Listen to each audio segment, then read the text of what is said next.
Compte rendu de la 58e réunion du Conseil des ministres.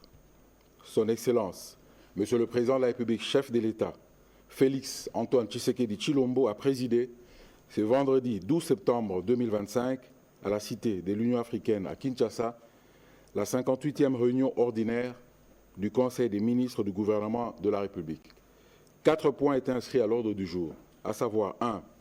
Communication de son Excellence, Monsieur le Président de la République, chef de l'État. 2. Point d'information. 3. Approbation d'un relevé de décision du Conseil des ministres. 4. Examen et adoption des textes. 1. Communication du Président de la République. La communication du Président de la République, chef de l'État, a porté sur 2 points principaux, à savoir de la nécessité de promouvoir la discipline budgétaire. Le Président de la République tient à l'impératif d'une gestion rigoureuse, transparente et responsable des deniers publics, rappelant sa communication faite lors de la 54e réunion du Conseil des ministres. Il a tenu à réaffirmer que cette exigence ne relève pas d'un choix, mais d'un devoir républicain incontournable. Car la crédibilité de l'État, la bonne marche de l'action du gouvernement et la confiance de nos concitoyens en leurs institutions en dépendent directement. C'est pourquoi il a appelé chacun des membres du gouvernement à un sursaut de responsabilité individuelle et collective. La gestion des crédits publics doit désormais rompre avec toute logique de consommation automatique. Elle doit se traduire par des dépenses intelligentes, pertinentes, porteuses d'impact réel sur les priorités nationales et génératrices des résultats tangibles pour nos populations. L'argent public n'est pas une ressource inépuisable. Il constitue un patrimoine commun que nous devons protéger, optimiser et investir exclusivement au service de la transformation sociale et économique de notre pays, a précisé le Président de la République. Cependant, des rapports lui parvenus relèvent de la lenteur persistante qui continue d'affecter la chaîne de la dépense.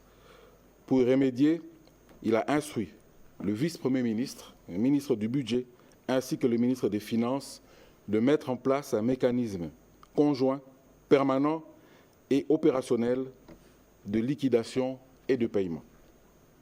Ce dispositif devra être bâti sur la disponibilité réelle de la trésorerie, garantir la célérité du traitement des dépenses et assurer une transparence et une traçabilité irréprochable à chaque étape.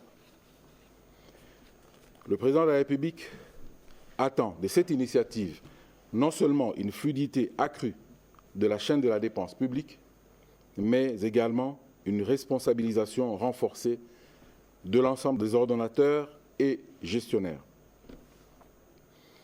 La discipline budgétaire, la rigueur de gestion et la redevabilité vis-à-vis de la nation doivent devenir des réflexes incontournables et partagés par tous, a-t-il insisté.